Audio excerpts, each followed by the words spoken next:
শবে বরাত তোমার জীবনে কয়টা গেল? 50টা শবে বরাত চলে গেল, 50টা শবে কদর চলে গেল, 50টা এইভাবে রাত্র চলে গেল। তুমি কয়টা ইবাদত করে তুমি আমি আল্লাহর কাছে গুনাহ মাফ চেয়েছো, আর রাত্রগুলাতে তুমি জাগ্রত থেকেছো? এইভাবে প্রশ্ন করা হবে, তুমি কি তোমার গুনাহগুলা কি মাফ করতে পেরেছো কিনা? বান্দা জবাব দাও। কোনো বান্দা জবাব দেওয়া ছাড়া এক পাও আগাতে পারবে না। ও যুবকেরা, তোমার এই যৌবন কাজ কালকে তুমি কোন কাজে খরচ করেছো? আজকে তো একদিকে ভ্যালেন্টাইন্স ডে গেল, অপসংস্কৃতি বিশ্ব বেহায়া দিবসের মতো, আরেকদিকে আল্লাহর সাথে ভালোবাসার কানেকশন তৈরি করার মতো রাত্র শুরু হয়েছে। তুমি কি ওয়েস্টার্ন কালচারের, ওয়েস্টার্ন সিভিলাইজেশনের সেই দিকে গেলা, নাকি তোমার দিল দিমাগের মধ্যে আছে না না আমি অশ্লীলতার জোয়ারে ভেসে যাব না, কারণ আজকে একটা রাত্র আছে আল্লাহর রহমত ঢেলে দেওয়ার জন্য আমি বসে আছি, আল্লাহর রহমত কখন আসবে? কোন যুবক যদি এইভাবে আল্লাহর কাছে অপেক্ষা করে, আল্লাহ রাব্বুল আলামিন ওই যুবকের গুনাহ মাফ করে দিবে। সুবহান। তাহলে দুইটা প্রশ্ন গেল, কয়টা? 3 নম্বর প্রশ্ন, আল্লাহর নবী ঘোষণা করেন ওয়ান মালিহি মিন আইনা ইকতাসাবাহু, তোমার যে সম্পদ তুমি উপার্জন করেছো এটা কোন ভাবে উপার্জন করেছো? হালাল না হারাম? জবাব দাও। ওয়া ফিমা আনফাকা, এবং কোন কাজে খরচ করেছো, হালাল না হারাম? এটারও জবাব দাও। এইভাবে জবাব দেওয়ার পরে আল্লাহ পাক লাস্টের প্রশ্ন করবেন ওয়ান ইলমিহি, যে এলেম অর্জন করেছো এই এলেম দিয়ে কি কোনো উপকার হয়েছে কিনা? এইভাবে 5টি প্রশ্নের উত্তর যদি বান্দা দিতে পারে, আল্লাহ রাব্বুল আলামিন ওই বান্দার গুনাহগুলা মাফ করে দিয়ে আল্লাহ তাকে জান্নাতের সার্টিফিকেট দিয়ে দিবে। এই সমস্ত প্রশ্নের জবাব দেওয়ার মতো। এবং আল্লাহ যদি কারো উপরে রাগান্বিত হয়ে যান, প্রশ্ন করেন, আর সেই বান্দা প্রশ্নের জবাব দেওয়ার মতো কোনো সুযোগ থাকবে? আল্লাহর রহমত ছাড়া যাওয়ার কোনো কি নাই, সুযোগ নাই। ওয়ানাশহাদু আন লা ইলাহা ইল্লাল্লাহু ওয়াহদাহু লা শারীকা লাহু ওয়া লা ওয়াজিরা লাহু ওয়া লা মুঈনা লাহু। ونشهد أن سيدنا وسندنا وحبيبنا ومولانا محمدا عبده ورسوله الذي أرسله الله تعالى بالحق بشيرا ونذيرا وداعيا إلى الله بإذنه وسراجا منيرا. فقد قال الله تبارك وتعالى في كلامه المجيد وفرقانه الحميد: أعوذ بالله من الشيطان الرجيم. بسم الله الرحمن الرحيم. إن الله وملائكته يصلون على النبي يا أيها الذين آمنوا صلوا عليه وسلموا تسليما. صلى الله على سيدنا محمد وآله وأصحابه وسلم بلغ العلا بكماله.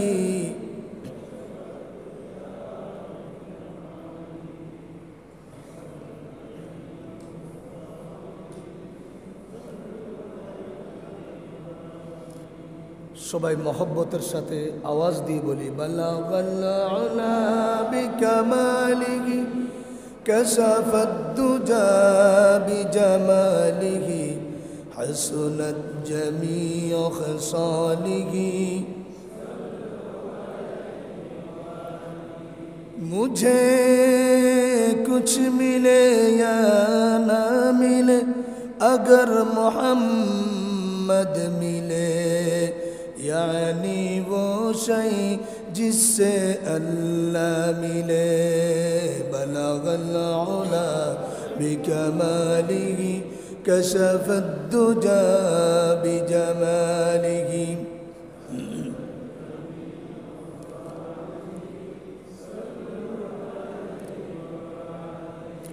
मशरक़ हुब्ब मोहम्मद मतलए दीवान मा मतलए खुर्शीद इश्क़ाश सीने सुज़ान मा बलगल उला बिकमालिही कशफत दुजा बिजमालिही हसनत जमीउ ख़िसालिही सूरत यूसुफ बेदार हिकमत लुक़मान मा क़ारिए क़ुरआन बारी ऐ दिले शादमान मा बलगल उला बिकमालिही कशफत दुजा बिजमालिही हसनत जमीउ ख़िसालिही सल्लु अलैहि व आलिही। मुअज़्ज़ज़ मुहतरम हज़रत मुसल्लियान किराम दिगर मुरब्बियान इज़ाम महान अल्लाह रब्बुल इज़्ज़त वल जलालेर दरबारे असंख्य अगणित शुक्रिया आदाय करছি যে আল্লাহ পাক সুবহানাহু ওয়া তাআলা আমাদেরকে যেভাবে রাখলে আল্লাহ খুশি হন সেভাবে রেখেই আল্লাহর দেওয়া গুরুত্বপূর্ণ ফরিজা এশার নামাজ জামাতের সহিত আদায় করার পর পবিত্র মহিমান্বিত মুক্তির একটি রজনী শবে বরাতের লাইলাতুন নিসফে মিন শাবানের আলোচনা শোনার জন্য আল্লাহ পাক তৌফিক এনায়েত করেছেন। এজন্য সকলেই অন্তরের অন্তঃস্থল থেকে শ্রদ্ধা জড়িত কণ্ঠে সে রব্বুল ইজ্জত ওয়াল জালালের দরবারে কালিমাত শুকর আদায় করি, সকলেই উচ্চ কণ্ঠে উচ্চারণ করি আলহামদুলিল্লাহ হামদান কাসীরা তাইয়িবান মুবারাকান ফীহি। একমাত্র শুকরিয়া আদায় করব মহান রব্বুল আলামিনের যে আল্লাহ পাক আমরা না চাইতে আমাদেরকে এমন একটি মুক্তির রজনী দান করেছে। আল্লাহ পাক জানেন আমার এই বান্দারা হায়াত পাবে কম, সোয়াব তাদের বেশি দরকার, ডিউটি হবে তাদের কম, পুণ্য তাদের বেশি দরকার। এই জন্য আল্লাহ সুবহানাহু ওয়া তাআলা নিজে আমার নবীকে শ্রেষ্ঠ নবী উপাধি দিয়ে, আমাদেরকে শ্রেষ্ঠ উম্মত উপাধি দিয়ে আল্লাহ পাক কিছু সময় আমাদেরকে উল্লেখযোগ্য কিছু সময় দান করেন, যেই সময়ে ইবাদত করলে অনেক সওয়াব আল্লাহ আমাদের আমলনামায় দিয়ে দেন। সুবহানাল্লাহ। সেই রজনীর একটি রজনী হলো আজকে হাদিসের ভাষায় লাইলাতুন নিসফে মিন শাবান, আমাদের ভাষায় শবে বরাতের রাত। এই শবে বরাতের রাতে অনেক পথ ভোলা মানুষ আল্লাহর পথের দিশা পেয়েছে। সুবহান আল্লাহ বসে আছেন আসমানে অলরেডি, আরশে আজিম থেকে আল্লাহ পাক আমাদের কাছাকাছি চলে এসেছে। আল্লাহ আমাদেরকে ডাক দিয়ে বলতেছেন, কে আছো বান্দা? আলা মিন মুস্তাগফিরিন ফাগফির আলা, ও আমার কোন বান্দা আছো আমি আল্লাহর কাছে তুমি গুনাহ মাফ চাও। শয়তানের ওয়াসওয়াসায় পড়ে, দুনিয়ার মোহে পড়ে, বন্ধু বান্ধবের আড্ডায় পড়ে কত ধরনের গুনাহ তোমার থেকে প্রকাশ পেয়েছে, সগীরা কবিরা জাহিরি বাতিনি। হাঁটতে চলতে ফিরতে কত গুনাহ তুমি বান্দা এই দুনিয়ার মধ্যে করেছো। আমি আল্লাহ তোমার উপর কখনো নাখোশ নাই, অসন্তুষ্ট হই নাই। আল্লাহ পাক আসমানে এসে ডাক দিয়ে বলেন, আলা মিন মুস্তাগফিরিন ফাগফির আলা, আলা মিন মুস্তারজিকিন ফারজুকা। কে আছো আমার বান্দা, তুমি আমি আল্লাহর কাছে আজকে প্রার্থনা করো, আমি আল্লাহ তোমার সকল ধরনের গুনাহ আজকে মাফ করে দিব। মাফ করে দেওয়ার মালিক বসে আছে। আলা মিন মুস্তারজিকিন ফারজুকা, ও আমার বান্দা কে আছো তোমরা? আসো আসো আমার দরবারে আসো। রিজিকের অভাবের জন্য এদিক যাও সেদিক যাও, চাকরির জন্য এদিক যাও সেদিক যাও, ব্যবসার জন্য এদিক সেদিক ছুটাছুটি করো। আজকের রজনী আমি আল্লাহ তোমাকে দেওয়ার জন্য, এটিও একটি অন্যতম রজনী।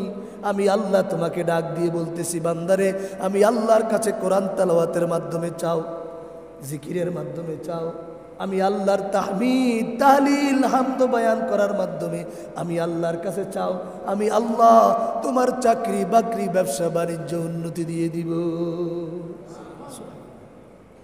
এইভাবে আল্লাহ পাক ডাক দিয়ে এক একজনের এক এক রোগীর এক এক সমস্যার মানুষের কথা আল্লাহ রাব্বুল আলামিন ডাক দিয়ে বলেন, আলা মিম মুবতালান ফাউআফিয়া।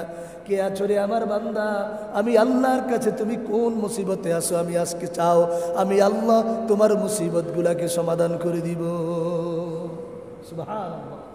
এই পৃথিবীতে এমন কোনো মানুষ নাই যার মুসিবত নাই। এই জন্য একজন কবি বলেন, ফার্সি ভাষা একজন কবি বলেন, ধরি দুনিয়া কসে বেগম নবাসদ, আগর বাসদ বনি আদম নবাসদ। এই পৃথিবীতে ফেরেশান মুক্ত কেউ নাই। আছে ভাই? একেবারে আপনি যত শান্তিতে থাকো, টাকা আছে, অর্থ আছে, কড়ি আছে, পয়সা আছে, গাড়ি বাড়ি সব কিছু আছে, কিন্তু সেই লোকটিরও ফেরেশানি আছে। কিবা আছে না না? কবি বলেন পেরেশান মুক্ত পৃথিবীতে কোনো মানুষ নাই। যদি কোনো মানুষ বলে আমার পেরেশানি নাই, মনে করতে হবে সে মানুষ না।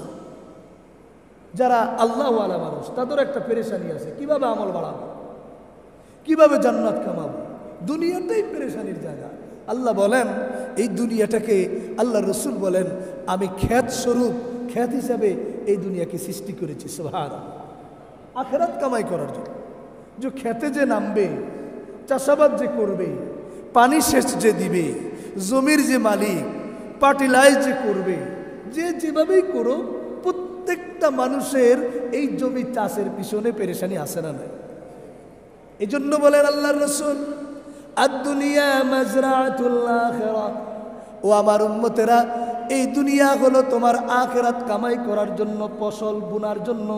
আমি আল্লাহর পক্ষ থেকে তোমাদেরকে ঘোষণা করতেছি, এই দুনিয়াটা হলো আখিরাতের ক্ষেত স্বরূপ। তুমি যেইভাবে ফসল বুনবা, তোমার ক্ষেতের ফসল সেইভাবে উৎপাদন হবে, সেইভাবে তুমি রেজাল্ট পাইবা।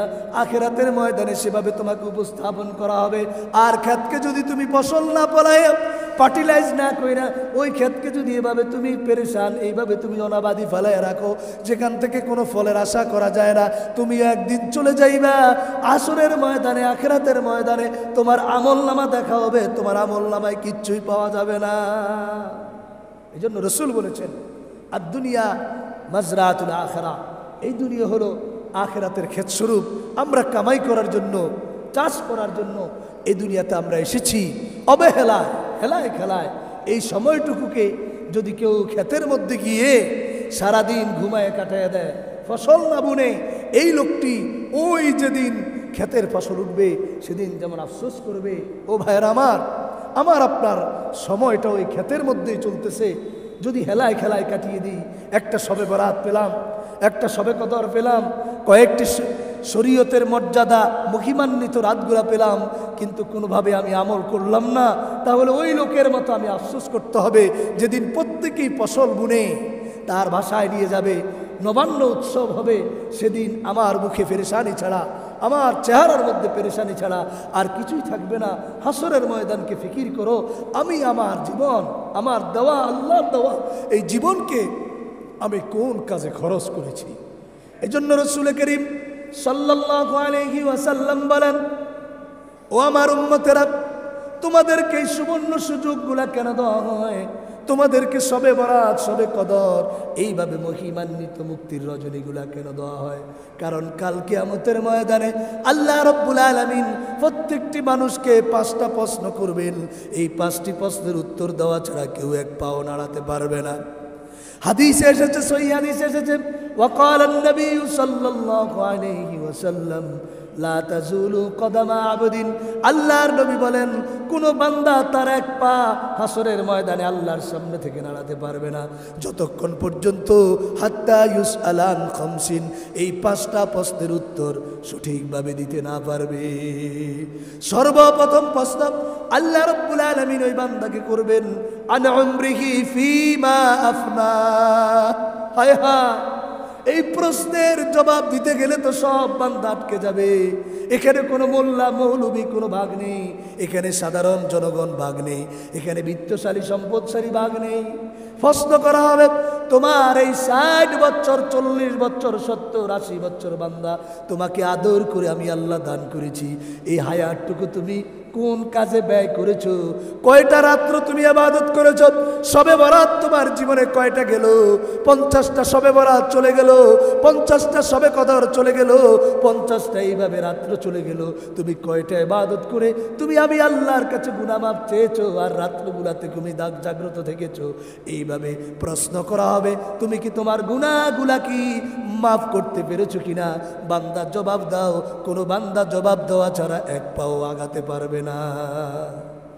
হাসরের ময়দান কঠিন অবস্থা, যে সময় মানুষ একটু আশ্রয়ের জন্য জায়গা খুঁজবে, মাথা গুজাবে, সে সময় আল্লাহ রাব্বুল আলামিন স্পেশাল একটা সামিয়ানা টানাবেন।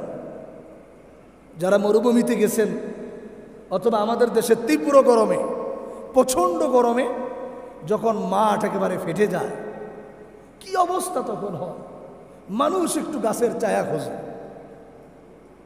আমি এবার এই সফরে উম্মুল কুরা ইউনিভার্সিটিতে গিয়েছিলাম, সৌদি আরব। একটু মাঝখানে গিয়ে কোনো গাছ নেই, শুধু রোডের পাশে ভার্সিটির ফটকের শুরুতেই কয়েকটা গাছ লাগানো আছে। এমন রৌদ্র, এমন প্রচণ্ড গরম, তখনই হাসরের ময়দানের কথা মনে পড়ল। হাইরে, আমি তো এখন আশ্রয় নেওয়ার জন্য ওই গাছতলায় যাচ্ছি, দৌড় দিয়ে বিল্ডিংয়ের নিচতলায় আমি খোঁজার জন্য চেষ্টা করছি। এই এত গরম, সামান্য এই গরমের ভিতরে আমি তো টিকতে পারলাম না। হাসরের ময়দানে সেই গরমে আমার আপনার পরিস্থিতি কি হবে? যখন সূর্য থাকবে 1 হাত উপরে আর জমিটা তামায় পরিণত হবে, আমার আপনার অবস্থা কি হবে ভাই? সেই সময় মানুষ মাথা গোজার জন্য, কারো মগজগুলা, এগুলা কোনো বানাওয়াট কথা না, রসুল বলেছেন। রসুলের কথা কোনোদিন মিথ্যা হতে পারে না। রসুল দেখে এসেছেন মেরাজে না, যে কিভাবে আযাব হচ্ছে। আরে আপনাকে আযাব দেওয়ার আগে, আমাকে আযাব দেওয়ার আগে আমরা তো দাঁড়াবো সিরিয়ালে লাইনে, সেই লাইনের তো অবস্থা 12টা। কোনো মানুষের কি বলে আপনার মগজগুলা গলে নাক দিয়ে মুখ দিয়ে এইভাবে বেয়ে পড়বে ঘামের মতো, এমন পরিস্থিতি হবে। সেই সময় আল্লাহ পাক স্পেশাল একটা সামিয়ানা টানাবেন। 7 শ্রেণীর মানুষকে আল্লাহ সেই সামিয়ানার নিচে আশ্রয় দিবেন। বলেন সুবহানাল্লাহ। কয় শ্রেণীর মানুষ?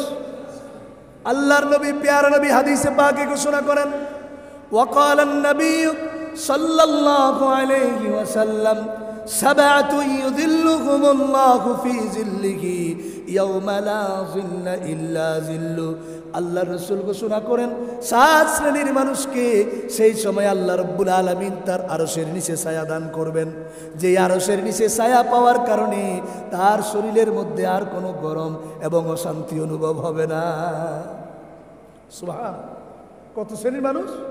7 শ্রেণী। 1 নম্বর, ইমামুন আদিলুন ওয়া শাবুন নাশা ফি ইবাদাতিল্লাহ। আল্লাহ রসুল বলেন, প্রথম হলো ন্যায়পরায়ণ বাদশা।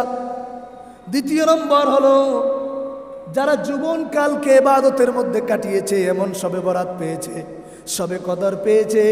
তার বন্ধু বলতেছে, না চলো আজকে আমরা অমুক জায়গায় গিয়ে আড্ডা দিব, আজকে অমুক জায়গায় যাব। কিন্তু সে তার বন্ধুর কথাকে প্রত্যাখ্যান করে সে বলেছে যে না, তোমার সাথে আড্ডা দেওয়ার মতো সময় আমার আরো থাকবে, কিন্তু আজকের রজনী তো আমি আর কোনোদিন খুঁজে পাবো না। সব কথা শুনতেছেন কি? ও ভাই, সব কথা কে শুনতেছেন? আল্লাহ শুনতেছেন। বন্ধুকে বলল, দোস্ত তোর সাথে কথা বলার সময় হবে, কিন্তু আমার আল্লাহর সাথে কথা বলার এমন সুন্দর রাত্র, এমন সুন্দর অপার আমি পাবো না। এইভাবে যেই দোস্ত, যেই যুবক আল্লাহর ভয়ে তার যৌবনকালকে এইভাবে কাটিয়ে দিয়েছে, কাল কিয়ামতের ময়দানে এই কঠিন মুহূর্তে আল্লাহ রাব্বুল আলামিন এই যুবককে আল্লাহর আরশের নিচে স্থান দিয়ে দিবে। সুবহান, অন্তত মাথা গোজার ঠাঁই নিছে। আচ্ছা বলেন তো দেখি, এই কষ্ট থেকে যদি আল্লাহ কাউকে উদ্ধার করে আরশের নিচে স্থান দেন, এই লোকের কি কপালে জাহান্নাম আছে না জান্নাত আছে? বেহেশত আছে। কারণ আল্লাহ প্রথম অবস্থায় আপনাকে চালনি দিয়ে সুন্দরভাবে ছেকে আপনাকে বাছাই করে আল্লাহর কাছে নিয়ে গেছেন। এবার টেনশন মুক্ত, বাকি পথ ক্লিয়ার। বাকি পথ কি ক্লিয়ার? তাহলে দ্বিতীয় নম্বর লোক। এবার বুড়া দাদারা বলবেন, ভাইয়েরা বলবেন, তা আমরা তো শেষ, আমাদের জন্য কি এমন আছে কিনা? রাসূল ঘোষণা করছেন। কয় শ্রেণী গেল? 2 শ্রেণী। 3 নম্বর আল্লাহ রাসূল বলেন, ওয়ারাজুলুন কলবুহু মুআল্লাকুম বিল মসজিদ। এমন ব্যক্তি আল্লাহর আরশের নিচে সেদিন ছায়া পাবেন, যেই লোক মসজিদের সাথে যার অন্তর লেগে থাকে, ঝুলে আছে, অন্তরটা মসজিদের সাথে ঝুলে আছে। ফ্যান যেমন ঝুলে আছে, সুইচ দেওয়ার সাথে সাথে ফ্যান জ্বলে উঠবে, সুইচ দেওয়ার সাথে সাথে লাইট জ্বলে উঠবে। আল্লাহ রাসূল ঘোষণা করেন, এমন আমার উম্মতের মধ্যে যদি কোনো বুড়া হয়, কোনো জওয়ান হয়, কোনো পুরুষ হয়, কোনো নারী হয়, আল্লাহ রাসূল ঘোষণা করেন তার অন্তরটা মসজিদে ঝুলে আছে।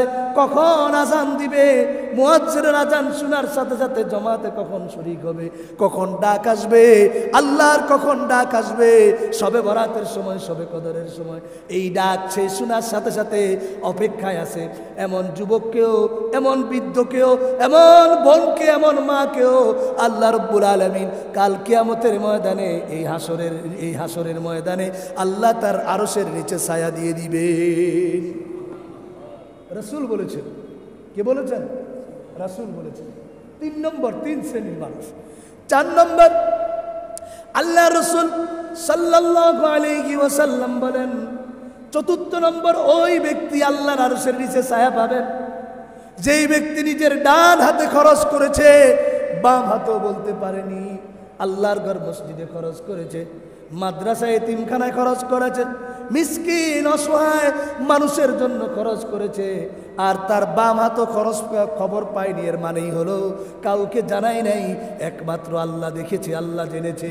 এমন ব্যক্তিকেও কাল কিয়ামতের ময়দানে, হাসরের ময়দানে আরশের নিচে আল্লাহ ছায়া দিয়ে দিবে। এর পরের ব্যক্তি লিস্টিতে আল্লাহ রাসূল সাল্লাল্লাহু আলাইহি সাল্লাম বলেন, এমন ব্যক্তি, যেই ব্যক্তি মানুষকে দেখায় না কিন্তু আল্লাহর ভয়ে এমন শবে বরাত, শবে কদরের রজনীতে তার চোখের পানি বয়ে যায় আর আল্লাহর কাছে কাঁদে, মাওলা গো কত গুনাহ করেছি, কত পাপ করেছি, দোস্তের সাথে গিয়েছি, বন্ধুর সাথে আড্ডা দিয়েছি, মাওলা আমার এই পাপ যদি তুমি মাফ না করো, আমি তোমার সামনে চেহারা কিভাবে দেখাবো? এভাবে কেঁদে কেঁদে তার শরীর ভাসায় ফেলল, বুক ভাসায় ফেলল, চোখের পানি এমন ভাবে ছাড়লো। আল্লাহ রাব্বুল আলামিন আরশে আজিমে বসে ওই বান্দার দিকে তাকায় বলে, রে বান্দা, তোর লিস্টটা আমি আল্লাহ রাব্বুল আলামিন আমার ওই আশ্রয়ের জায়গার মধ্যে রেখে দিয়েছি। আমি আল্লাহ কাল কিয়ামতের ময়দানে তোর চোখের পানির কারণে আমি আল্লাহ তোকে আরশের নিচে ছায়া দিয়ে দিব। কি ভাই, পারবো না একটু চোখের পানি ছাড়তে? অন্তত এটা তো পারবো, এটা তো সহজ বিষয়।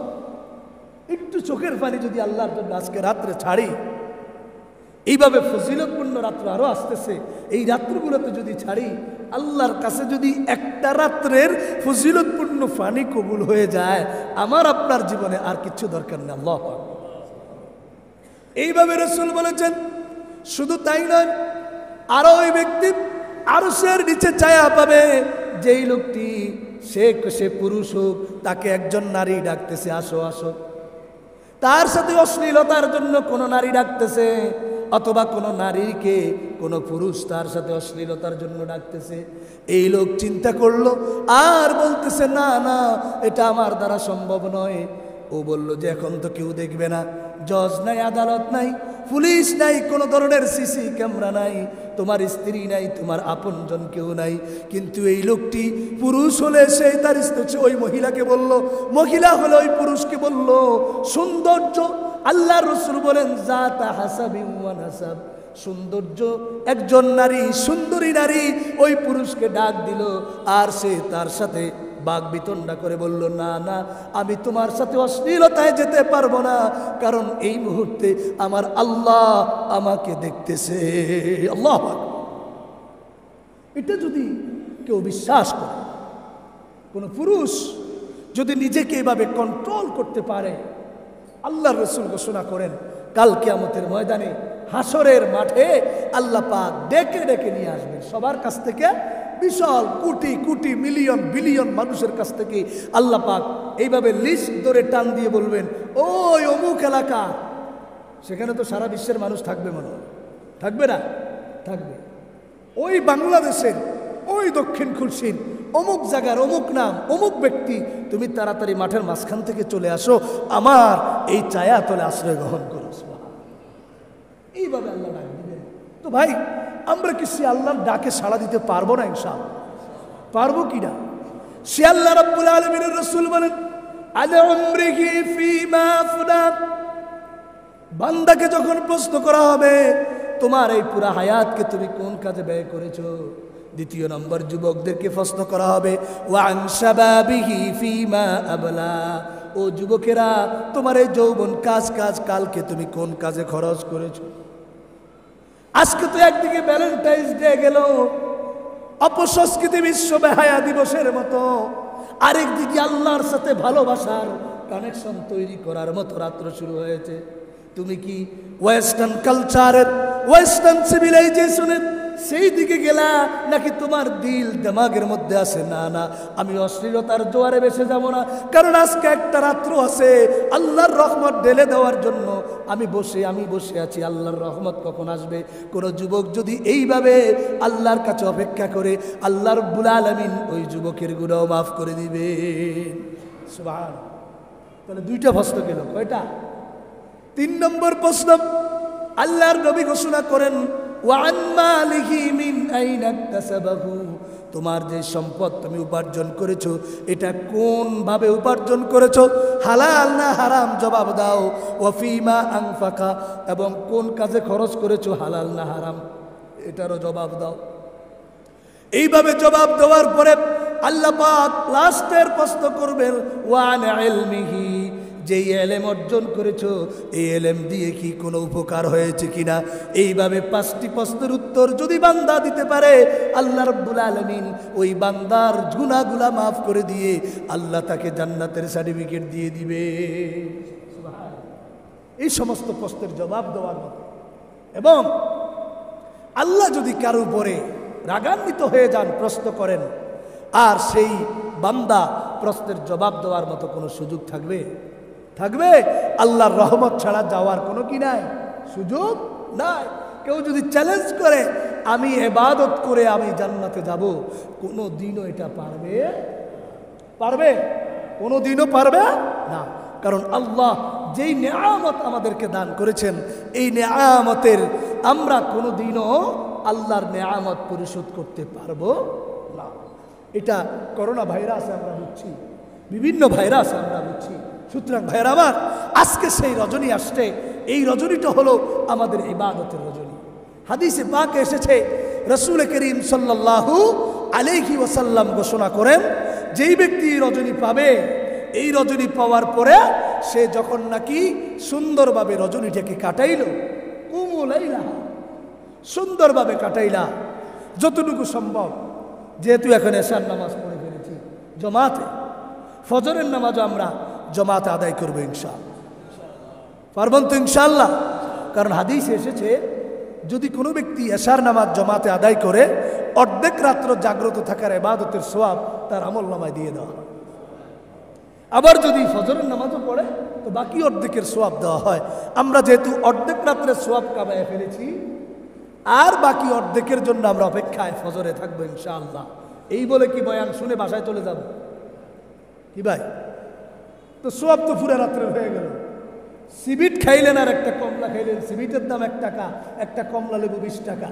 খেয়াল করতে হবে, সিবিটের ফায়দা কমলা লেবুর ফায়দা সিবিট দ্বারা পূরণ হবে না। কমলা লেবুর ফায়দা কমলা লেবুই এর মধ্যে আছে। সব ঠিক আছে, সিবিটেও ফায়দা আছে, কিন্তু কমলা লেবুর ফায়দা কমলা লেবু তো আছে, সিবিটের ফায়দা সিবিটে আছে। আল্লাহ বলেছেন, আল্লাহ রসুল বলেছেন, অর্ধেক রাত্রে ইবাদতের সওয়াব পেয়ে গেছো, তাই বলে নাক ডেকে ঘুমাইও না, কালকের পরে তো এই রাত্রটা তুমি পাইবা। এই জন্য ভাই, আল্লাহ রসুল বেহুশ হয়ে গেছে।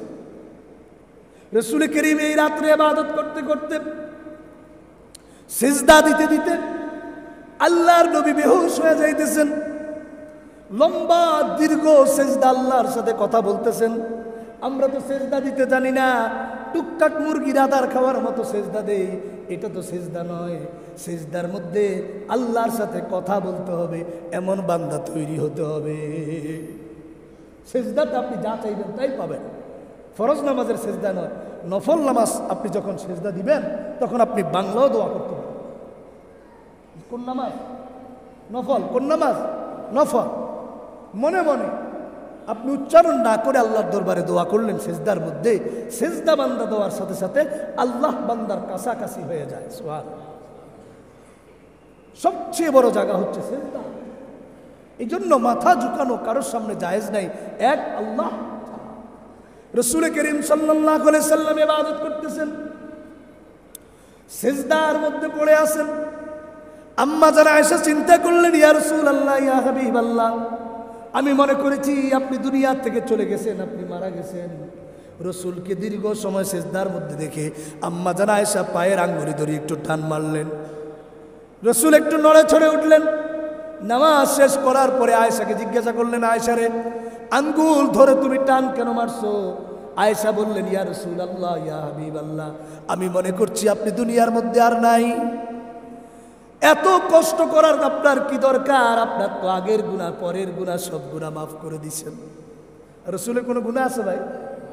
মাসুম, পবিত্র। আপনার তো সকল গুনাহ আল্লাহ পাক মাফ করে দিলেন। আম্মা জান আয়েশার দিকে তাকায় আল্লাহ রাসূল বললেন, আয়েশা রে, আফালা কুনা আবদান শাকুরা, যে আল্লাহ আদর করে, দয়া করে, মায়া করে আমার গুনাহগুলোকে মাফ করে দিয়েছেন, সে আল্লাহর জন্য কি আমি মন প্রাণ দিয়ে ইবাদত করব না? সুবহানাল্লাহ। আজকে আল্লাহ আমাদেরকে দয়া করে রাতটা দিছেন না খুঁজে নিছেন? দিছেন কে? তাহলে যে আল্লাহ দয়া করে এই রাত্রটা দিছে রে বান্দা, সে আল্লাহর জন্য কি এই রাত্রটা আমি নিজে আমার শরীরকে ওয়াকফ করে দিতে পারবো না? ইনশাআল্লাহ পারবো কি না? ইনশাআল্লাহ। ইবাদত কিভাবে করব সেটা আমি একটু পরে আসতেছি ইনশাআল্লাহ। এই রাত্রে রাসূল করিম সাল্লাল্লাহু আলাইহি সাল্লাম বলেছেন, ফায়াগফির লিজামিআল মুসলিমিন, আল্লাহ পাক বলেন, ফায়াগফির লিয়াকসারা মিন আদাদি শারি গানামি কলবিন। আমি জুমার বয়ান আলোচনা করেছি, যত বেশি গুনাহ মানুষের হোক, গুনাহ মাফ চাইলেই আল্লাহ তাকে মাফ করে দিবেন, বলেন সুবহানাল্লাহ। আমরা অনেকে মনে করি যে গুনাহ তো হয়ে গেছে, আমার গুনাহ কি মাফ হবে কিনা? আরে এই রজনীতে কত পথ বলা মানুষ আল্লাহ ওয়ালা হয়ে গেছে। একজন বিশ্ব ওলির নাম হযরত মালিক ইবনে দিনার রাহমাতুল্লাহ আলাইহি। নাম শুনছেন তো? আমি প্রায় সময় কথাগুলো বলি। হযরত মালিক ইবনে দিনার রাহমাতুল্লাহ আলাইহি আমার আপনার মতো সাধারণ মানুষ ছিল। মদ খাইতো প্রতি রাত্র, কোনোদিন শরাব তার বাকি ছিল না। এই মালিক ইবনে দিনার সে এই রাত্রে ইবাদতের মাধ্যমে আল্লাহর ওলি হলেন। কিভাবে শুনুন, সংক্ষেপে বলেন। মালিক ইবনে দিনার রাহমাতুল্লাহি আলাইহি এই রজনীতে মদ খাওয়ার জন্য তার কাছে সবে বরাতে কি আর সবে বরাতে সবে কদরে কি আছে না এরকম যে আমাদের এই রাত্র অনেকে পাবে, তাদের কাছে কদরে কি, সবে বরাতে কি, রাত্র এটাও কি, আর অন্য রাত্রও কি, কোনো কি নাই, হিসাব নেই, আছে? মালিক ইবনে দিনার এই পথ বলা মানুষ ছিলেন। রাত্রেবেলায় মদ খাইতেছে প্রতিদিন, আজকেও মদ খাবে। মদের বোতল এনে টেবিলের উপরে রাখে।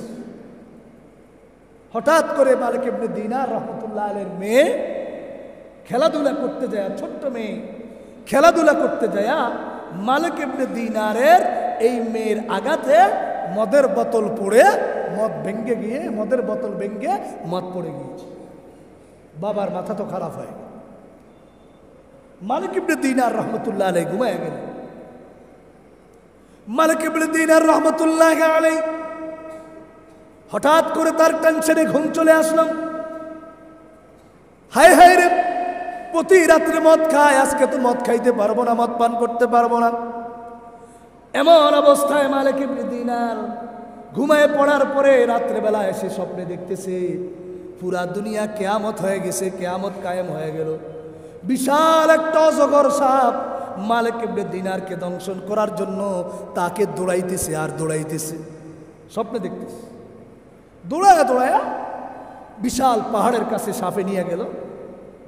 মালিক ইবনে দিনার দেখলেন পাহাড়ের পাদদেশে একজন বৃদ্ধ মানুষ একটা লাঠি বর দিয়ে সামনে আসছে। এই অজগর সাপ এগুলো কিন্তু বানানো কিচ্ছা না, বাস্তবতা বলি হওয়ার কাহিনী বলতেছে। মালিক ইবনে দিনার তাকে দৌড়ায়া সাপ চলে যাইতেছে, তাকে দংশন করবে, শেষ করবে। কিন্তু এই বৃদ্ধ লোকটিকে দেখে ওই সাপটি একটু স্থির হয়ে গেল, সামনে আগায়, কিন্তু এখনো দৌড়ানো না। মালিক ইবনে দিনার চিন্তা করলেন না, এই বৃদ্ধ দাদা আমাকে বাঁচাইতে পারবে না, সাপ মারতে। মালিক ইবনে দিনার তাকায়া দেখেন পাহাড়ের উপরে সুন্দর সুন্দর বাচ্চাদের আওয়াজ শোনা যায়। দৌড় দিয়া মালিক ইবনে দিনার পাহাড়ের চূড়ার মধ্যে উঠে গেল। উঠে যাওয়ার পরে সেখানে গিয়ে দেখলো ওই যেই মেয়েটির আঘাতে মদের বোতল পড়ে মদ পড়ে গেল, মদের বোতল ভেঙে গেল, সেই মেয়েটা, তার মেয়ে মারা গেছে, স্বপ্নে দেখতেছে। ওই মেয়েটা দৌড় দিয়ে আইসা মালিক ইবনে দিনারের কোলের মধ্যে বসে যাওয়ার কারণে ওই সাপ আস্তে আস্তে সরে যাইতেছে। সুবহানাল্লাহ। ওই বুড়া মানুষ কি করতে পারতেছে না, বাঁচাইতে পারতেছে না। বুড়াকে দেখে সাপ একটু কি থামছে। মেয়ে কোলে বসের কারণে, সেই মেয়ের কারণে সাপ চলে গেছে। এবার মালিক ইবনে দিনার মেয়েকে যখন জিজ্ঞাসা করতেছে, মা তুমি কোলে বসার কারণে সাপ কেন চলে গেল, মেয়ে আল্লাহর পবিত্র কোরআনের একটা আয়াত বাবার সামনে পড়তেছে। আয়াতটা শুনেন, আলাম ইয়ানি লিল্লাযীনা আমানু আন তাখশা কুলুবুহুম লিযিকরিল্লাহ। ও আমার বান্দারা, এখনো কি তোমার সময় আসে নাই? তোমার দাড়ি কালো থেকে সাদা হয়ে গিয়েছে, তুমি যুবক থেকে বৃদ্ধ হয়ে গিয়েছো। আলাম ইয়ানি লিল্লাযীনা আমানু আন তাখশা কুলুবুহুম লিযিকরিল্লাহ। আল্লাহর ভয়ে কি তোমার এখনো হৃদয় কাঁপে না? আর কতকাল মদ খাইবা, আর কতকাল জুয়া খেলবা, আর কতকাল অন্যায় করবা, আর কতকাল জুলুম করবা? আরে শুনো শুনো, সিংহ পর্যন্ত বৃদ্ধ বয়সে তার মাথা গুজে যায়। সিংহ বৃদ্ধ বয়সে কি থাকে না, শক্তি থাকে না। আল্লাহ পাক এইভাবে ডাক দিয়ে বলেন, আলাম ইয়ানি লিল্লাযীনা আমানু আন তাখশা কুলুবুহুম লিযিকরিল্লাহ। কে আছো আমার বান্দা, এখনো কি তোমার সময় হয় নাই আমি আল্লাহকে ডাকার? তোমার তো 30 বছর থেকে 50 বছর তোমার বয়স হয়েছে, 50 থেকে 60 হয়েছে, কবরে যাওয়ার মতো তোমার ব্যবস্থা হয়েছে। ওগো আমার বান্দা, আর কতকাল তুমি এই আমি আল্লাহকে ভুলে থাকবা? এইভাবে আয়াতটুকু যখন মেয়ে তার বাবার সামনে পড়লো, পড়ার সাথে সাথেই মালিক ইবনে দিনারের চোখটা খুলে গেল। মালিক ইবনে দিনার দেখলো তার মেয়ে পাশে। কিরে, বৃদ্ধ মানুষটি, অজগর সাপ বৃদ্ধ মানুষকে দেখে পালায় নাই, কিন্তু আমার মেয়ে কোলে উঠার কারণে পালাইছে। ব্যাখ্যা দিতেছেন মুফাসসিরিন একরাম, মালিক ইবনে দিনারের সামান্য কিছু আমল ছিল, এই আমল বুড়া যে আমল তাকে এই সাপ থেকে, এই দোজক থেকে বাঁচাতে পারে নাই। কিন্তু তার মেয়ে কোরআন তেলাওয়াত করেছে, এই মেয়েটি কিচ্ছু আল্লাহর কালাম শিখেছে, এই মেয়ে কোলে বসার কারণে মালিক ইবনে দিনার থেকে সাথে সাথে সাপটি সরে গেল, আযাব সরে গেল, জাহান্নাম থেকে মুক্তির ব্যবস্থা হয়ে গেল। মালিক ইবনে দিনার সবে বরাতের রাতে এখনো কিছু সময় বাকি আছে, দৌড় দিয়া কোরআনের আয়াত এটা দেখে আর কাঁদে, কোরআনের আয়াত দেখে আর কাঁদে। মালিক ইবনে দিনার বলে, রে হায় হায় রে, আমার পুরা জীবন শেষ করে দিলাম মদের পিছনে, জুয়ার পিছনে, আমি কি কোনোদিন শুদ্ধ হব না? এইভাবে কোরআনের আয়াতের অনুবাদ দেখে দেখে মালিক ইবনে দিনার আর সহ্য করতে পারে নাই, এখনো রাত্র বাকি আছে। দৌড় দিয়ে যায় গোসল করলো।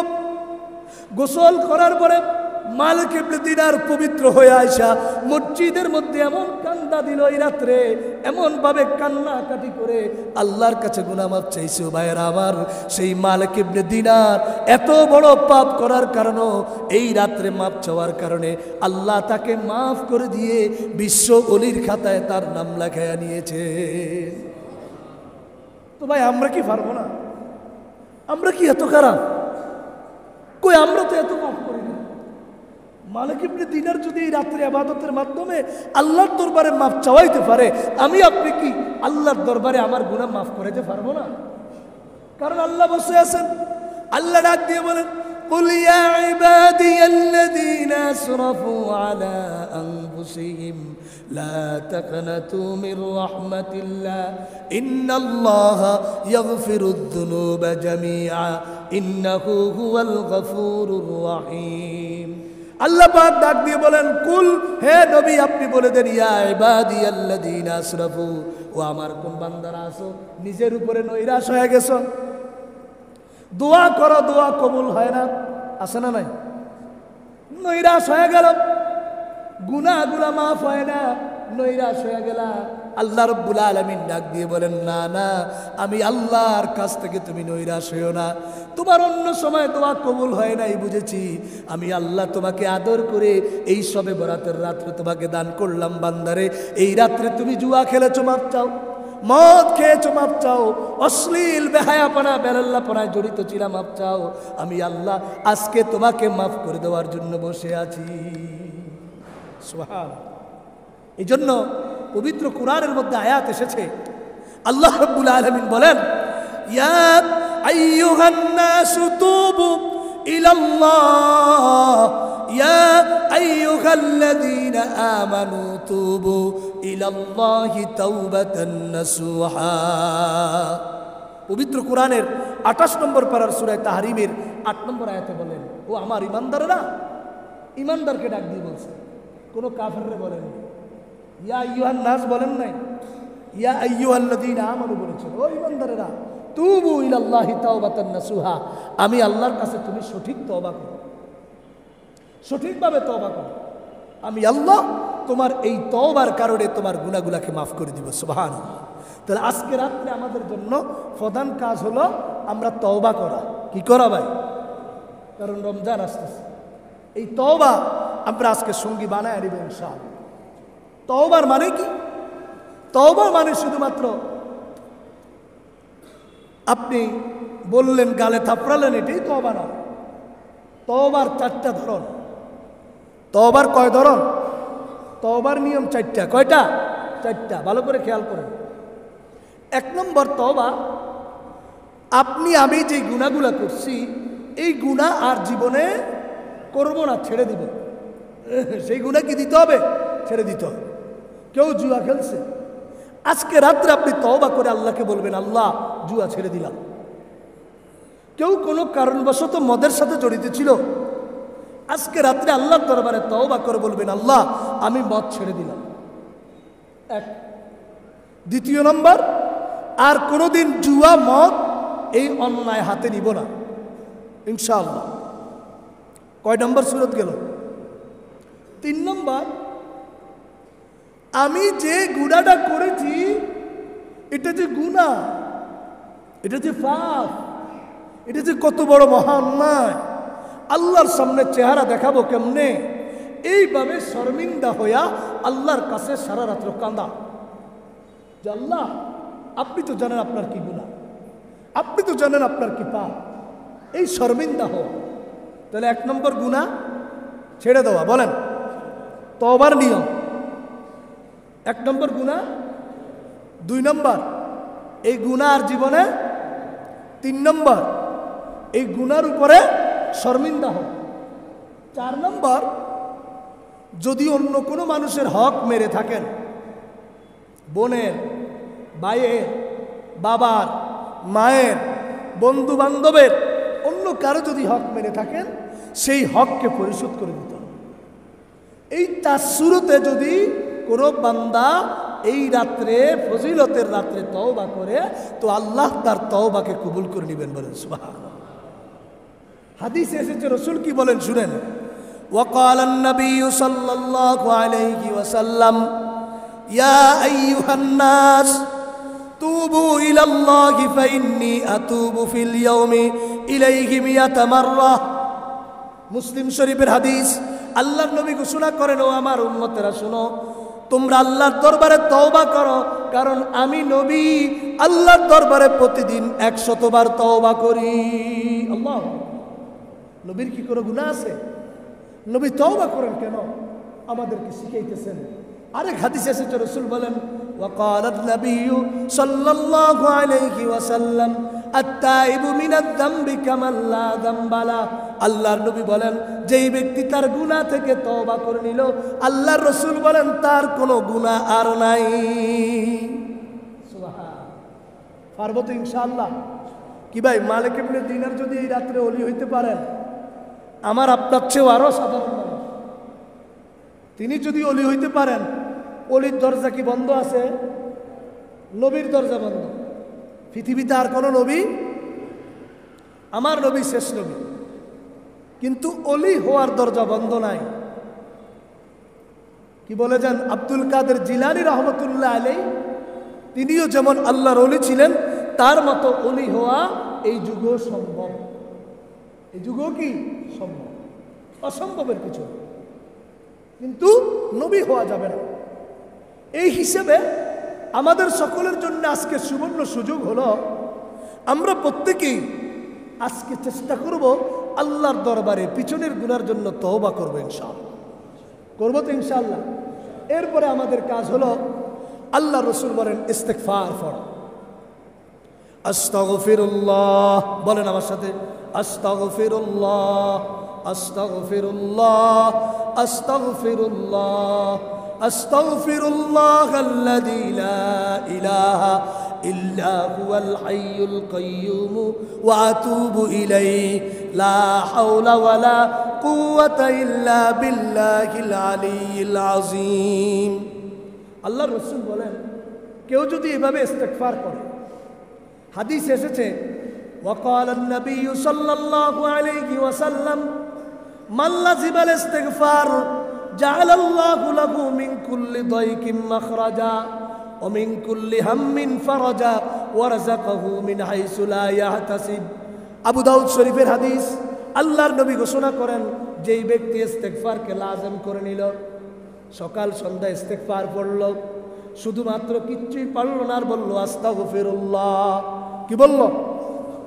মানে আল্লাহ তোমার কাছে ক্ষমা চাই, আল্লাহ তোমার কাছে ক্ষমা চাই। আদরের সাথে বলল, মায়ার সাথে বলল। আল্লাহ রাসূল বললেন, যেই ব্যক্তি ইস্তিগফারকে লাজিম বানায় নিল, আল্লাহ পাক তার 3টা উপকার করে দিবেন। 1 নম্বর, জাআলাল্লাহু লাহু মিন কুল্লি দাইকিম মাখরাজা, যত সংকীর্ণতা আছে আল্লাহ সব সংকীর্ণতাকে দূর করে দিবে। সুবহানাল্লাহ। 1। 2 নম্বর, ওয়া মিন কুল্লি হাম্মিন ফারাজা, যত ধরনের পেরেশানি আছে আল্লাহ তার পেরেশানিগুলোকে দূর করে দিবেন। 3 নম্বর, ওয়ারাযাকাহু মিন হাইসু লা ইয়াহতাসিব, এমন জায়গা থেকে তাকে রিজিক দিবেন সে জীবনও কল্পনাও করতে পারে নাই এই জায়গা থেকে রিজিক আসবে। সুবহানাল্লাহ। পাইছেন এরকম? পাইছেন? আমরাও পাইছি, কল্পনাও করতে পারি নাই এই রিজিকটা কোত্থেকে আসে। ওই যে ইস্তিগফার এক সময় জারি ছিল, আল্লাহর দয়া হয়েছে। আল্লাহ তো খাজানার মালিক। কি ভাই, রাজ্জাক কে? কথা বলেন, রাজ্জাক কে? আমরা কি এমন খোদারে বিশ্বাস করি যে খোদা দিয়া খালি হয়ে যায়? কি ভাই, এমন তো বিশ্বাস আমাদের আকীদা নাই যে আল্লাহ খাজারে সব দিয়া আল্লাহ গেলেন খালি হইয়া না। আছে না কেউ কেউ কর? আকীদা ঠিক রাখতে হবে। খাজা বাবারে সব দিয়া খোদা গেলেন খালি হইয়া, এরা বিরানা হইয়া, এরকম এটা শিরকি আকীদা না, এমন বলা যাবে না। আল্লাহর কি কোনোদিন খালি হইতে পারে? আল্লাহর খজানা কি শেষ হইতে পারে? সে আল্লাহ বলেন আমি এমন জায়গা থেকে তোমাকে রিজিক দিব তুমি কল্পনা করতে পারবা না, তুমি জানোই নাই, তুমি বলতেও পারবা না। হঠাৎ করে চিন্তা করবেন আপনার ব্যবসার একটা পথ খুলে গেছে, আপনি এই দরবারে গেলেন, হয় নাই। চিটাং ঘুরলেন, হয় নাই। ঢাকা ঘুরলেন, হয় নাই। আপনার এলসি হচ্ছে না, আপনার এন হচ্ছে না, প্যান হচ্ছে না। হঠাৎ করে দেখলেন যে রাত্রের পরে আপনার কাছে ফোন আসলো, স্যার আপনার তো এলসি হয়ে গেল, অথবা আপনার তো ব্যবসার ওই দরজাটা খুলে গেছে। সুবহান, হতে পারে কি না? করতে পারেন কে? কে করতে পারেন? এই জন্য আমরা ইস্তেগফারকে আমরা লাজম করে নিব। সহিহ হাদিস, রাসূল বলেছেন যে ইস্তেগফারকে লাজম করে নিবে, আল্লাহ পাক তার সকল ধরনের পেরেশানি দূর করে রিজিকের ব্যবস্থা করে দেন। বলেন সুবহানাল্লাহ। সুতরাং ভাইরা আমার, এই রজনী আমাদের জন্য দোয়ার রজনী, এই রজনী আমাদের জন্য তওবার রজনী, এই রজনী আমাদের জন্য ইস্তেগফারের রজনী। পারবো তো ইনশাআল্লাহ? এই রজনী বেশি বেশি দোয়া করতে হবে। আমি আমার জন্য দোয়া করব, আমার বাবার জন্য দোয়া করব, আমার মায়ের জন্য করব, শ্বশুর শাশুড়ির জন্য করব। হায় রে মা, কত কষ্ট করে আমাকে লালন পালন করেছেন, আজকে এই রাত্রে আমার মা নাই। বাবা আমাকে কত কিছু দিয়ে গেছে, আমার বাবা দুনিয়ার মধ্যে থেকে বিদায় নিয়েছে, বাবা তো নাই। এই রাত্রে আপনি সুন্দরভাবে দোয়া করেন, দোয়া করেন আল্লাহর দরবারে। দোয়া করতে করতে আল্লাহর দরবারে বলতে বলতে আল্লাহ রাব্বুল আলামিন ওই মা বাবার জীবনের গুনাহগুলোকে মাফ করে দিবেন। সুবহানাল্লাহ। সুতরাং সময় আর বেশি নিব না। আমাদের এই রাত্রে সবচেয়ে গুরুত্বপূর্ণ যে আমলগুলো হলো, 1 নম্বর, আমরা প্রত্যেকেই এই রাত্রে নফল ইবাদত করব ইনশাআল্লাহ। করবো তো ইনশাআল্লাহ? যে যার মতে পারি। এশার নামাজ তো পড়ে ফেলেছেন, বিতিরও আপনার সুযোগ যদি থাকে সব নফল নামাজের পরে তাহাজ্জুদের পরে পড়ার চেষ্টা করেন। আর যদি চিন্তা করেন শরীর টায়ার্ড, আমি কিছুক্ষণ নফল নামাজ পড়ে ঘুমাবো, তাহলে আপনি বিতির পড়ে ফেলতে পারেন, অসুবিধা নেই। বিতিরের পরেও নফল নামাজ পড়া যায়। মাসালা খেয়াল রাখবেন, বিতিরের পরে কি পড়া যায়? নফল নামাজ। তাহলে এই রাত্রে আল্লাহ রসুলের ঘোষণা মতে রসুলের আমল সাহাবীদের আমল, তবে রসুল এবং সাহাবীদের আমল আর রসুলের বিবিদের আমল এই রাত্রে ছিল একা একা। বলেন কি ছিল? না দলবদ্ধভাবে? একা একা। হ্যাঁ, বাসার থেকে একা আসতে হয়তো শয়তান ওয়াসওয়াসা দিবে। পাশের বাসার দোস্ত হাবাবগুলারে নিয়ে আপনি চলে আসলেন। আসি মসজিদের গেইটে আসার সাথে দোস্ত জারটা তার কাছে, জারটা তার কাছে। সুন্দরভাবে তুমি তোমার জায়গার মধ্যে চলে যাও, আমি আমার জায়গায় চলে যাই, অজু কালাম বানিয়ে আমরা ইবাদত করে এরপরে আবার চা খাবো, অসুবিধা নেই।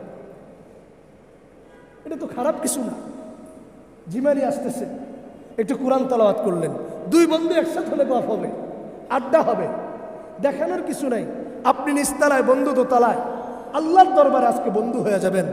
মসজিদে ঢুকার সাথে বন্ধুকে বলবেন এখন থেকে বন্ধু ডিসকানেক্ট, মসজিদের বাইরে আবার কানেক্ট।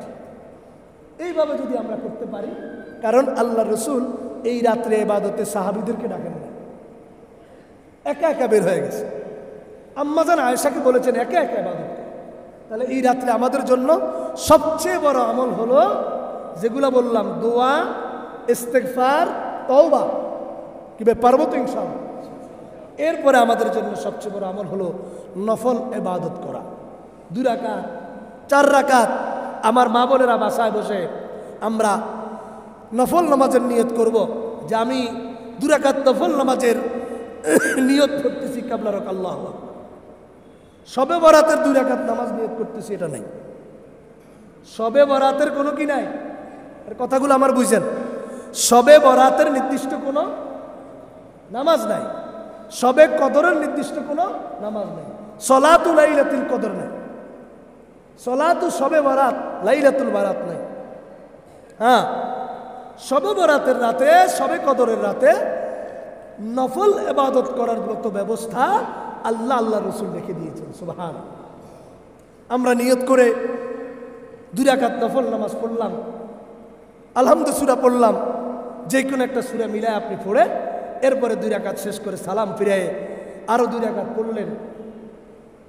কোয়ান্টিটির চেয়ে কোয়ালিটির দিকে খেয়াল বেশি দিন, কোয়ালিটি বেশি হইতো। আমি কত রাকাত পড়ছি? আপনি বললেন আমি 100 রাকাত পড়লাম। ওই যে একজনে যে বলছিল যে আমাদেরকে ইসলাম শিখে দেয় না, প্রতি রাত্রে আমরা 80 রাকাত নামাজ পড়ি, কে না জানি বলছি। এরকম না, শুনানোর জন্য হয়তো কোনো একদিন এক রাত্রে পড়ছে, পড়ি এখন বলতেছি, হয়তো বা এরকম গণনা করে রাকাত পড়বো না। হ্যাঁ, আমার রাকাতের কোয়ালিটি বাড়ায় দিতে হবে। 4 রাকাতের জায়গায় 10 রাকাতের জায়গায় 4 রাকাত পড়তে হবে। আস্তে আস্তে আল্লাহর সাথে কথা বলতেছি, সব কোলাহল মুক্ত, কোনো সন্তান কোনো যুবক যেন ফটকাবাজি না করে, বাহিরে যেন আওয়াজ না হয়। আপনি যদি মনে করেন আমি 7 তলায় থাকি, আমি এসির ভিতরে থেকে আমি নামাজ পড়ব, আমি এখন মসজিদ থেকে যাব, কোনো অসুবিধা নেই। আল্লাহ আপনাকে অনুমোদন দিয়েছেন, আপনার নেয়ামতের ভিতরে, আপনার রিজিকের ভিতরে থেকে আপনি যদি পড়তে পারেন, আল্লাহ আরশ আজিম থেকে বলবে ফেরেশতারা দেখ আমার বান্দা নেয়ামতের ভিতরে থেকেও আমাকে ভুলে নাই, সে আমাকে ডাকতেছে। আল্লাহ, এই জন্য আজকে আমরা নফল নামাজ 2 রাকাত 4 রাকাত পড়বো ইনশাআল্লাহ। তবে সবচেয়ে বেশি কিসের আওয়াজ হইতেছে? এই তো দেখেন, ওই মনে হয় ব্যান্ড ফাটে, এই তো হারাম হয়ে গেছে। সব কাজগুলোর মধ্যে হারাম একটা কাজ এটা হয়ে গেল, কোনো মানেই নেই। আল্লাহ হেদায়েত দিক বলেন আমি। আল্লাহ আমাদেরকে নেক আমল করার তৌফিক দেন বলেন আমি। নফল নামাজের মধ্যে গুরুত্বপূর্ণ, যেহেতু এই রাত্র দোয়া কবুলের রাত্র, আর আমাদের সুযোগও আছে। এত মানুষ তো, এত ভাইয়েরা তো, অন্য সময় আমরা আসতে পারি নাই, পারি, সুযোগ হয় না। আজকে অজুহাত আছে, অফিসকে অজুহাত দেওয়া যায়, আদালতকে অজুহাত দেওয়া যায় যে আমার আজকে ইবাদতের একটা কি আছে, রাইত আছে, আমার সুযোগ দেন। এই যে সুযোগটা আমার হলো, আমরা আজকে প্রত্যেকে সলাতুত তাসবিহ নামাজ আদায় করবো ইনশাআল্লাহ। বলেন পারবেন তো ইনশাআল্লাহ? পারবেন তো ইনশাআল্লাহ? সলাতুত তাসবিহ ভালো করে খেয়াল করেন। আমার মা বোনেরাও, মাইক তো বাইরে আছে না, আমার মা বোনেরাও যারা বাসায় আছেন, আপনারাও একটু ভালো করে আলোচনা শুনে আমলগুলোর দিকে একটু গুরুত্ব দেওয়ার চেষ্টা করেন। আপনারাও সলাতুত তাসবিহ নামাজ আদায় করার নিয়মটা জেনে নিন। রাসূল সাল্লাল্লাহু আলাইহি সাল্লাম ওনার চাচা আব্বাস রাদিয়াল্লাহু তাআলা আনহুকে বলেন, চাচা যদি আপনি পারেন প্রতিদিন এই নামাজটা পড়েন, কারণ এই সলাতুত তাসবিহ নামাজ পড়লে আপনার প্রতিদিনের গুনাহ মাফ হয়ে যায়। যদি প্রতিদিন না পারেন, চাচা আপনি একটা কাজ করেন, প্রতি সপ্তাহে একদিন পড়েন, তাহলে 1 সপ্তাহের গুনাহ মাফ হয়ে যায়। প্রতি সপ্তাহে যদি না পারেন, তাহলে 1 মাসে একবার পড়েন, তাহলে 1 মাসের গুনাহ কি হয়ে যাবে? যদি 1 মাসে না পারেন, তাহলে অন্তত আপনার প্রতি বছরে একবার পড়েন, তাহলে 1 বছরের গুনাহ মাফ। যদি 1 বছরে না পারেন, পুরা জীবনে কি একবার পড়েন, জীবনের গুনাহ আল্লাহ মাফ করবেন। আমাদের তো সুযোগ আছে কি ভাই, আছে না? আজকে যদি আমরা চিন্তা করি, গরমও নাই ঠান্ডাও নাই, কি ঠিক না? সুন্দর একটা আবহাওয়া না? আমরা এই সময় যদি চিন্তা করি যে আমি সলাতুত তাসবিহ নামাজ আদায় করব, একেবারে নিরিবিলি হয়ে, আপনি একেবারে নিরিবিলি হয়ে আপনি সলাতুত তাসবিহ নামাজ আদায় করেন। তার কারণ এই সলাতুত তাসবিহ নামাজ আদায় করলে মন কারো বাহিরে থাকে না, মনটা ভিতরে থাকে। আর যেই নামাজে কারো মন, দিল, দিমাগ, শরীর, অন্তর নামাজের ভিতরে থাকে, ওই নামাজ আল্লাহর দরবারে বেশি কবুল হয়। সুবহানাল্লাহ। সাহাবীদের নামাজ আল্লাহর দরবারে কেন কবুল হইতো ভাই? রিজিকের ব্যবস্থা নাই। আল্লাহ রসুলের কাছে যায়, সাহাবী বললেন, ইয়া রাসূলুল্লাহ আমার রিজিকের অভাব। রসুল বললেন নামাজে দাঁড়া। নামাজে দাঁড়ায় গেছেন, পাশে যায় দেখেন জাতা ঘুরতেছে আর সেখান থেকে আটা বাইরে হইতেছে।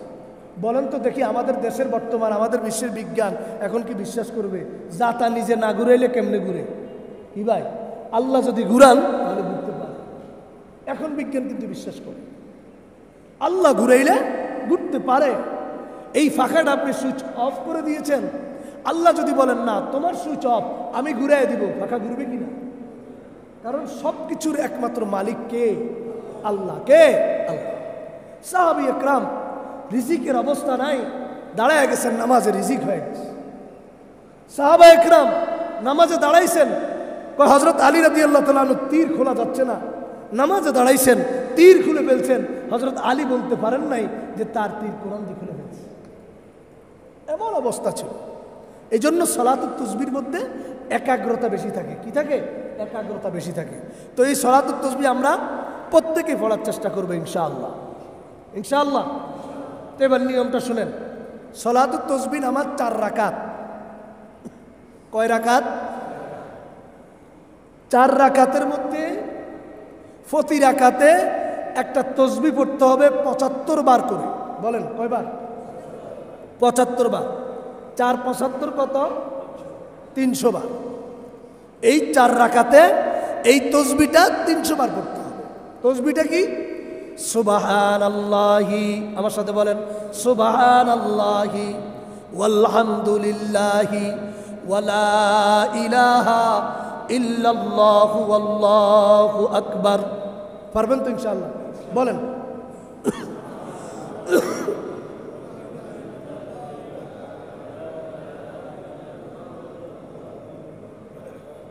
এবার আমার সাথে আবার বলেন সুবহানাল্লাহি ওয়ালহামদুলিল্লাহি ওয়ালা ইলাহা ইল্লাল্লাহু আল্লাহু আকবার। পারবেন তো ইনশাআল্লাহ? মুখস্থ করে নিয়েন।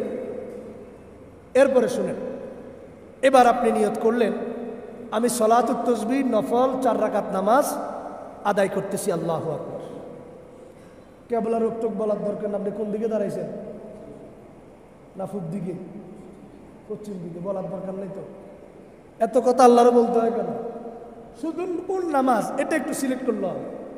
আমি 4 রাকাত সালাতুত তাসবিহ নামাজ আদায় করতেছি, আল্লাহ। নিয়ত বাঁধার পরে সানা পড়বেন। সানা পড়ার পরে আউযু বিল্লাহ বিসমিল্লাহ বলে আলহামদু সূরার আগে এই দোয়াটুকু 15 বার পড়বেন। নিয়ম কিন্তু 2টা আছে, সহজ নিয়মটা বলে ফেলি। আলহামদু সূরা কেরাতের আগে কয়বার? 15 বার। এই হাত বাঁধা অবস্থায় আলহামদু সূরা কেরাত, এই তাসবিহ পড়ার পরে আলহামদু সূরা কেরাত পড়ার পরে রুকুতে যাওয়ার আগে আবার দাঁড়ায়া 10 বার পড়বেন। কয়বার? দোয়াটা কি আবার একটু বলেন তো। আলহামদুলিল্লাহি ওয়া ইলাহা ইল্লাল্লাহু ওয়াল্লাহু আকবার। পারবো তো ইনশাআল্লাহ? একটু প্র্যাকটিস করলে হয়ে যাবে ইনশাআল্লাহ। আমি চলে গেল, ইমাম সাহেব আছে, ইমাম সাহেবের একটু জিগাইবেন, হাদিয়া দিবেন, দোয়া শিখবেন, হাদিয়া দিবেন। আপনারও ফায়দা, হুজুরেরও ফায়দা, আখেরাতেরও ফায়দা। আপনারা দেন না, টাকা বাইর করেন না। আপনারা যদি টাকা বাইর করতে এতদিন কাজ সিঁড়ি কি এতদিন বসে থাকে? টাকা বাইর করেন, আছে। আল্লাহ কিন্তু দেখতেছেন, আল্লাহ দেখতেছেন। আল্লাহ আমাদের সবাইকে তৌফিক দেন, আমিন। ইমাম সাহেবের কাছ থেকে কি জেনে নেবেন। তাহলে প্রথম রাকাতে ভাই আলহামদু সূরা এবং কেরাতের আগে কয়বার?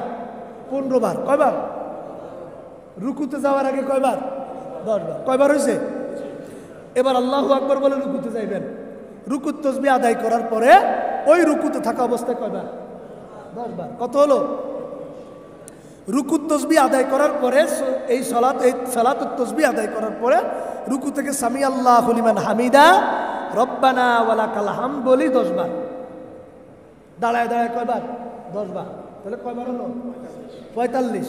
এবার আল্লাহু আকবার বলে সেজদায় গিয়ে সেজদার তাসবিহ পড়ে আবার কয়বার? 10 বার। কত হলো? 55।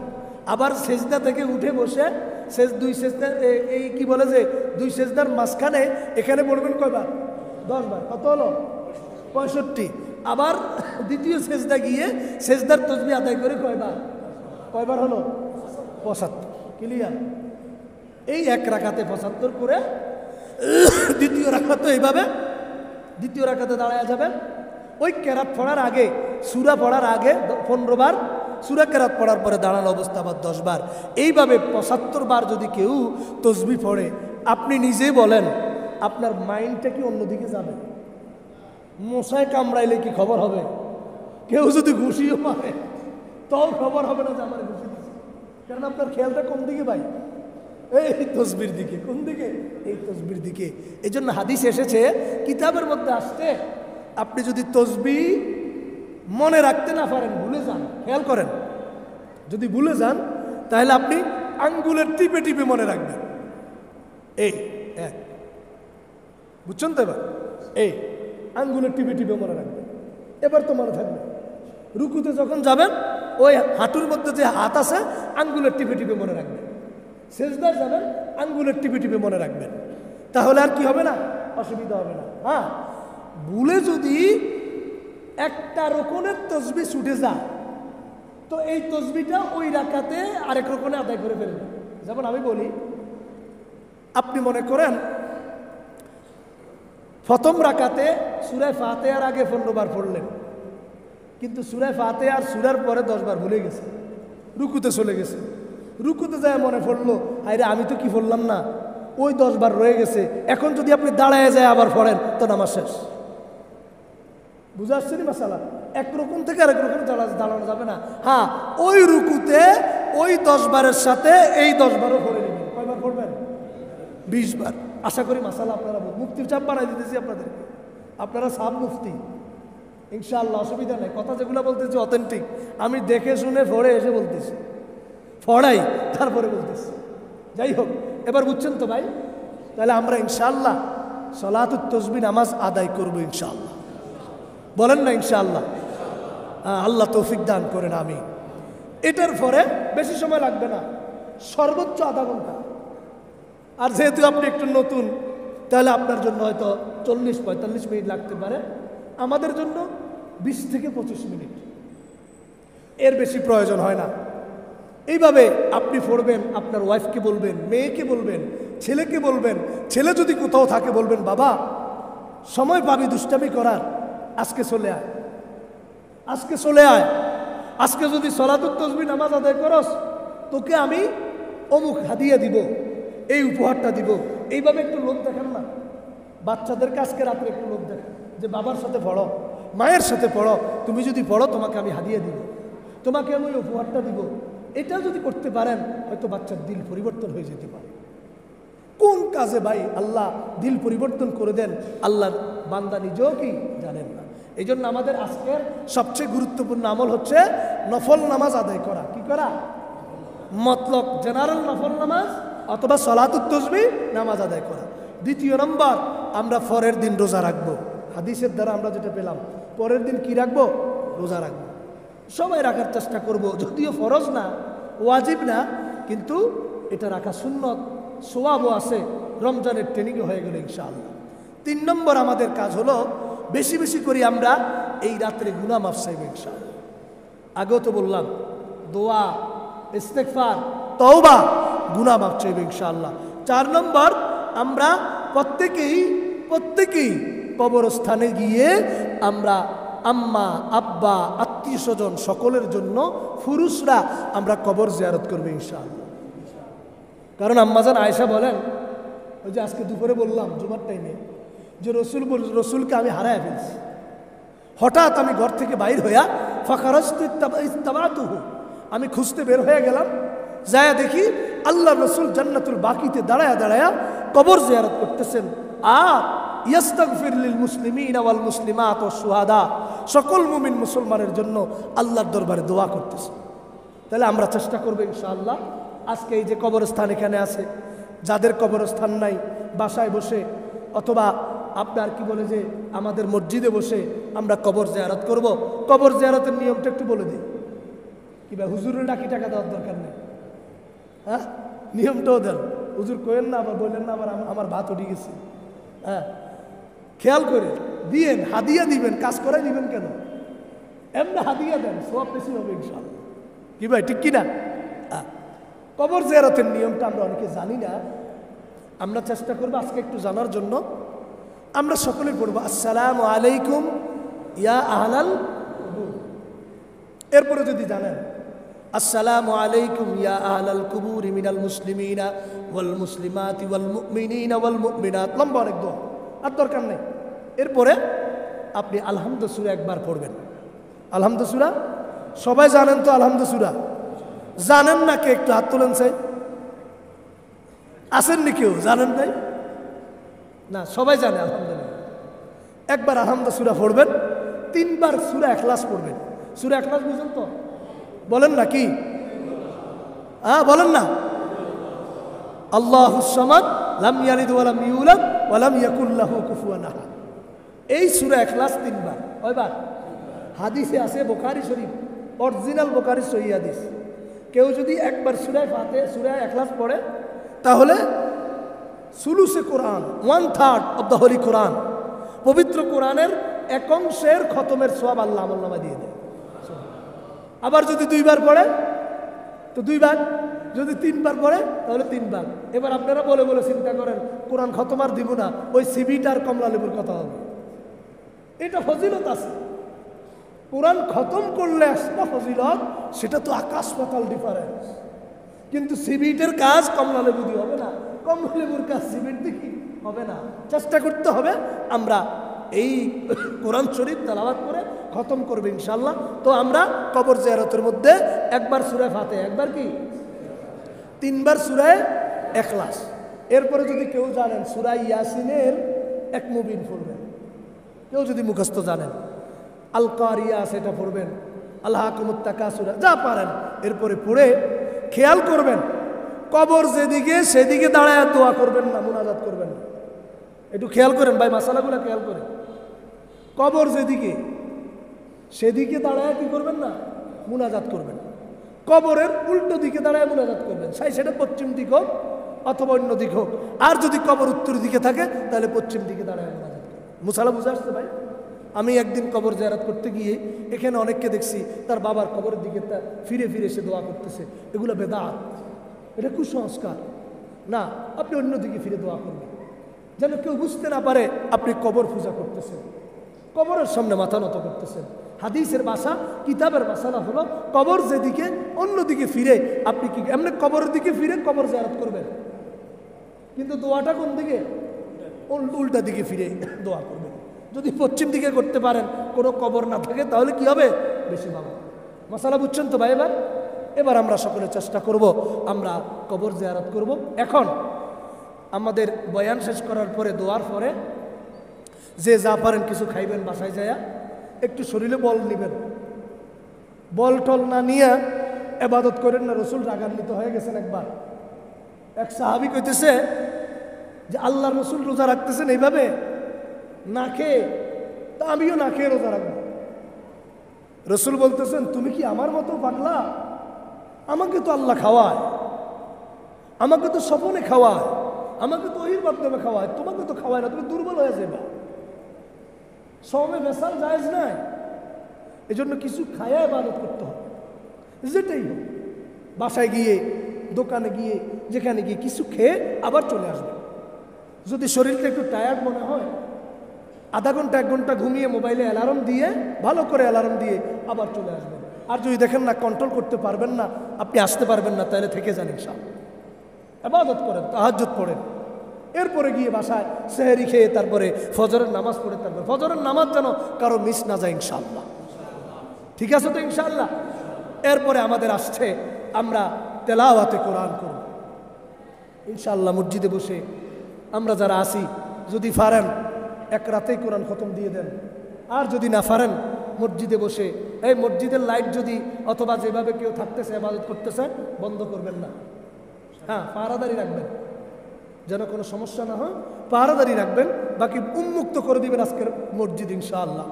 যে যেই সময় আসে যেন সুন্দরভাবে ইবাদত করতে পারে ইনশাআল্লাহ। গরিব দুঃখী পাশে থাকবে, হাদিয়া দিবেন, সদকা দিবেন, যাকাত দিবেন।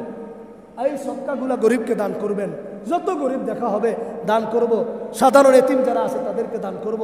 এইভাবে ইনশাআল্লাহ আমরা যদি আমল চালায়া যাই ইনশাআল্লাহ, এরপরে আমাদের আমল হবে আহসু হেলাল শাবান লি রমাজান। আজকে কত তারিখ চলে যাইতেছে? 14 তারিখ। কালকে থেকে 15 তারিখ গণনা করা শুরু করব। আগামী 14 দিন পরে আসতেছে রমজানের শুভ দিন। অপেক্ষায় আমরা আছি। এইভাবে গণনা করে আমরা সওয়াব কামাবো ইনশাআল্লাহ। আল্লাহ পাক আমাদের সকলকে বেশি করে আমরা যেন আমল করতে পারি। এই জন্য আমি কথা আর দীর্ঘায়িত না করে, আমিও শারীরিকভাবে আসলে অসুস্থ। কালকে রাত্রেও আমার নোয়াখালী এক জায়গায় মাহফিল ছিল, সেটা সেরে রাত্রে আর আসতে পারি না, অনেক রাত্র হয়ে গেছে। আজকে 9টা বাজে আসলাম, রেস্ট নিতে পারি নাই। এই জন্য আপনাদের এখান থেকে জুমা পড়ে মাদ্রাসায় হালিশহর গিয়ে শুধুমাত্র 1 ঘন্টা রেস্ট নিয়েছি। এই রেস্ট নিয়ে আবার চলে আসছি। এই আমি আস্তে আস্তে আপনারা জমাতে দাঁড়ায় গেছেন, একটু হালকা জ্যাম ছিল, জাস্ট টাইমে আসছি। যাই হোক, নামাজ তো হয়েছে। আর যাদের নামাজ হয় নাই, আমরা প্রত্যেকে নামাজটা পড়ে নিব। নামাজ পড়ে, ফরজ নামাজ পড়ে আমরা ইবাদতে শামিল হবে ইনশাআল্লাহ। আপনাদের কাছে আকুল আবেদন হলো, আমাদের মসজিদের যে বাকি কাজগুলো আছে, আমরা এই কাজগুলাকে নিজেরাই সমাপ্ত করব রমজানের ভিতরে ভিতরে ইনশাআল্লাহ। আল্লাহ পাক আমাদেরও মুসিবতগুলোকে আসান করে দেন, আমাদের পেরেশানিগুলোকে আল্লাহ দূর করে দেন। আমাদেরকে আল্লাহ পাক জান্নাতের মতো সেই নেয়ামত যেন মৃত্যুর পরে পাই, আল্লাহ আমাদেরকে কবুল করেন। আমিন সুম্মা আমিন।